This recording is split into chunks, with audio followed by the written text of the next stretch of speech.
Hey guys, it's time again to talk about a book. Today we're talking about Assassin's Apprentice by Robin Hobb. This is an old one, sort of, by, I guess, it kind of falls into the realm of modern fantasy. Even though it was like written in the 90s. It's kind of weird classifications. So this book is about a guy called Fitz Chivalry, although for the beginning of the book he doesn't really get a name. He's just called Boy for reasons we'll go into now. So Fitz is the bastard son of the king in waiting, or the prince, the crown prince of the kingdom, called Chivalry. Therefore he is called Fitz Chivalry. I guess in the world of Robin Hobb, bastards get the title Fitz because people start calling him that. It's context clue based world building. It's never really stated outright. So he is dumped on the doorstep of this guy called Burrick or Burrich or whatever you want to pronounce it. So he's dumped on this guy's doorstep. And Burrich or Burrick, I'm going to call him Burrick because that's how I read it in my head. So Burrick is like Chivalry's right-hand man. So he is then put in charge of raising Fitz.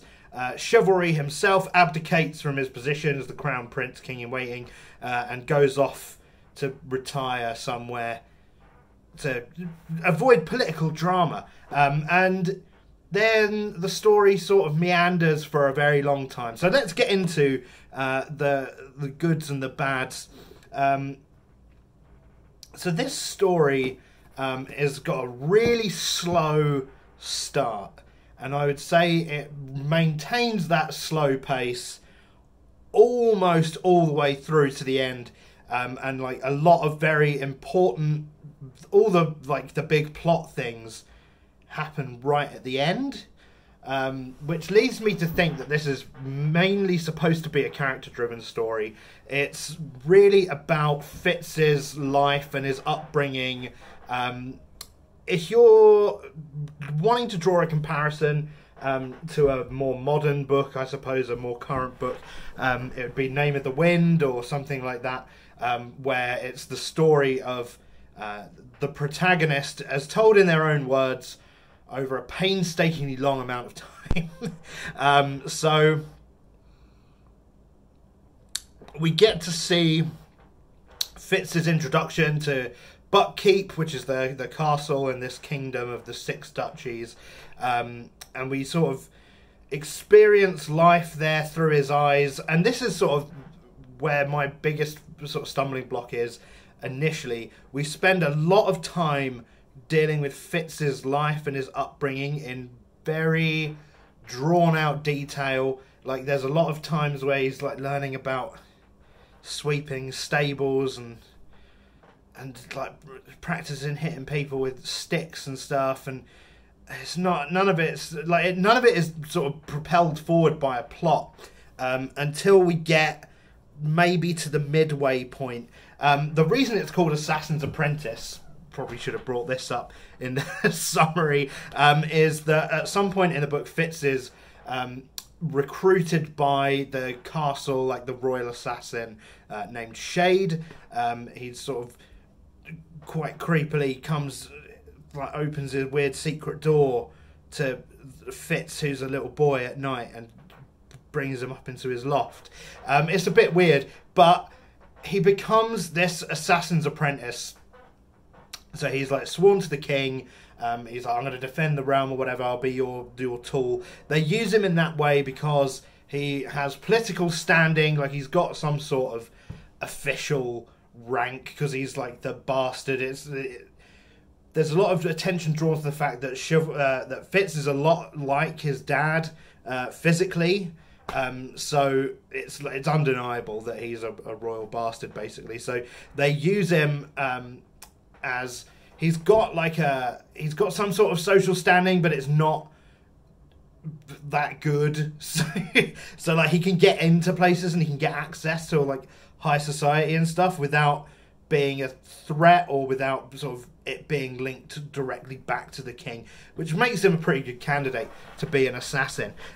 So whilst he's sort of learning the trade of assassination, he gets into like all these adventures, like all these little miscreant adventures, and he makes like some enemies on the way, and he doesn't make too many friends. Fitz has a sad life, but I mean, look, so it's very slow and methodical almost. If I was going to be generous to it, for a very long time, as I say, you don't get like an inkling of what the actual plot is until sort of at the end. I would describe it as being set in like arcs. So like you get the beginning arc, which is like he is learning just life at Buckkeep or whatever.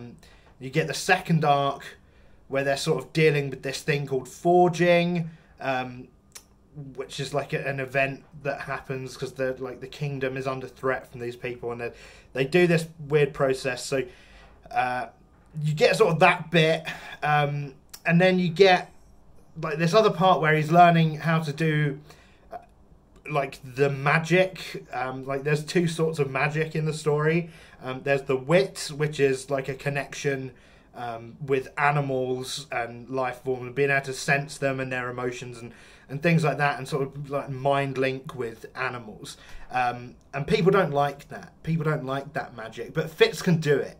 Okay, people don't like it, but he can do it.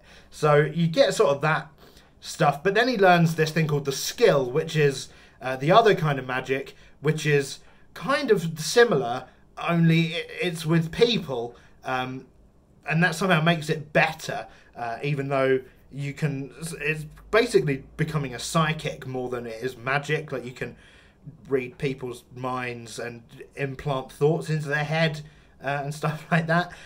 So he sort of starts learning that, and then his learning of that is like another arc. And then like you get the conclusion arc where an actual plot happens that's sort of relevant.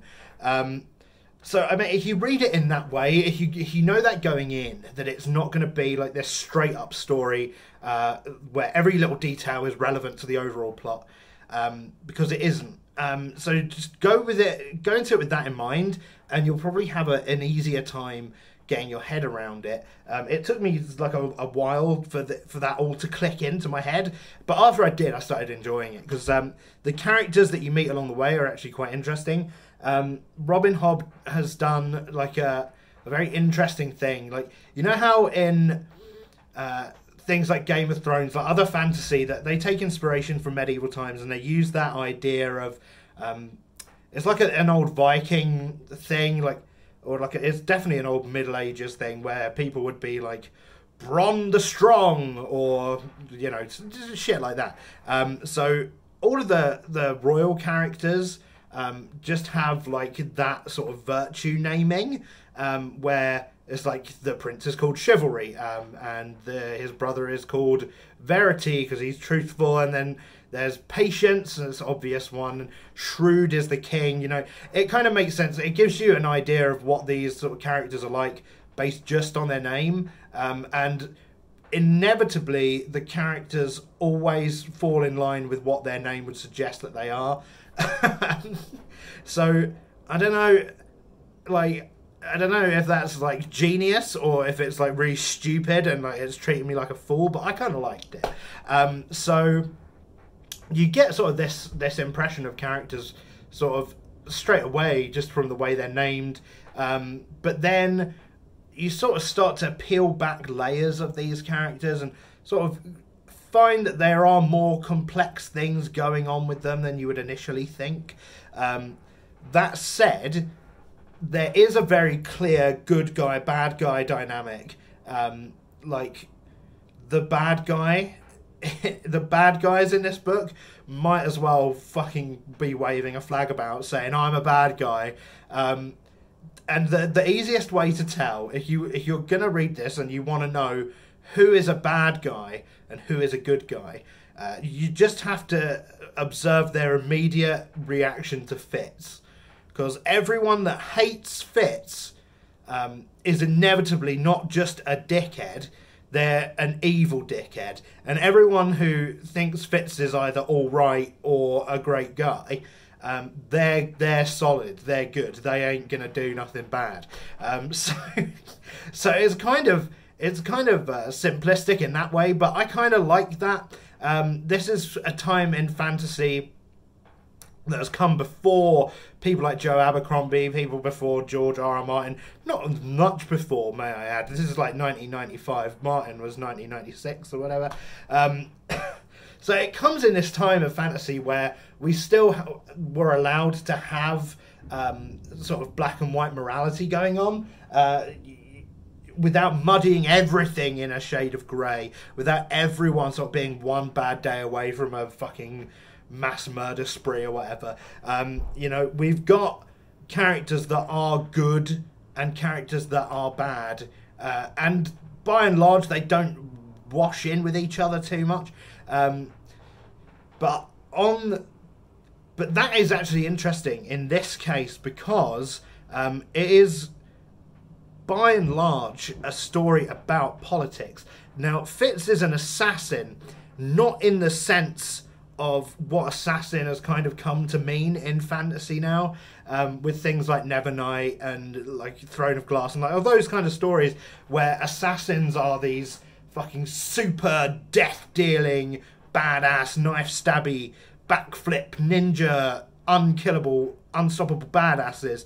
Like, it's not like that with this. Like, Fitz is a very understated guy. He's sort of like this scruffy teenage weirdo who's a bit lanky. His clothes don't fit properly. But he knows the benefits of going into somewhere and being warm and open with people. Like, he learns actual skills that would be useful for doing a subtle murder of someone. So, like, he learns about poison craft. He learns about like the different herbs and stuff. He learns about observing people and like getting to know their strengths and weaknesses, and so all of that stuff is actually really interesting. Like, if you can just get it out of your head to stop searching for the thread of a plot line, because that was one of the things, I think that was like the biggest thing for me that really held the book back in the start, and it was basically my own hang up. Like, I was reading the start of the, like, most of the way through the book, I was going through it and being like, well, where is the story? Where's the big bad? What are we trying to accomplish? But what you miss by doing that is all of these really interesting explorations of character growth and how you can, you know, how Fitz is moulded as a character throughout it. And he's moulded very much so by the other characters in the story. I think the big theme of this book is like family and especially fatherhood, because like Fitz never like meets his dad. You never meet chivalry or whatever, but he's got Burrick and he's got Verity and he's got Shade and Shrewd, and like all of these male figures in his life sort of represent different kinds of father figures to him, in different ways, and it's sort of interesting to see how his values are shaped by those different people. On the other hand, you don't get many female characters, and that's like, I mean, for me personally, it's not the biggest deal. It's not the end of the world for me, but it would have been interesting to see how Fitz could have been like tested by different female characters. There are two major female characters, and that's Patience, which is Chivalry's wife, who eventually becomes like another mentor to Fitz. So we do sort of get some of that motherhood thing, like we do get a bit of a female influence from him there. But then we also have Molly, who is basically just there for Fitz to have a love thing with, but I mean, she contributes nothing to the plot, because, as I say, the plot as it is doesn't really happen until the end of the book.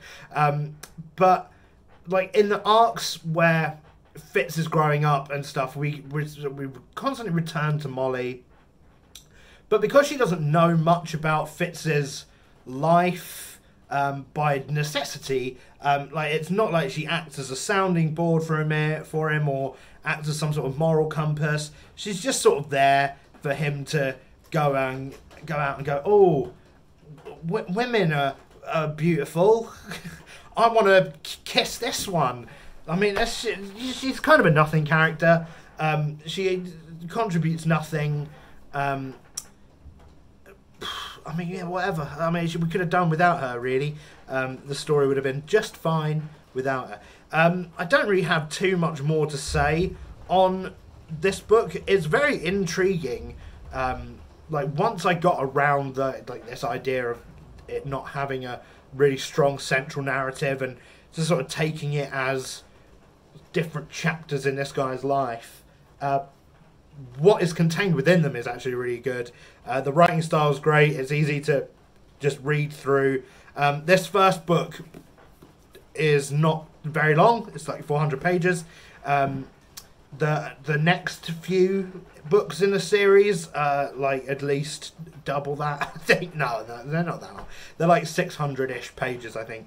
But yeah, it's a good, if you're interested in it, if you've heard other people talking about Robin Hobb or whatever, I'm sure you have, but maybe give it a go, because it's pretty decent fare.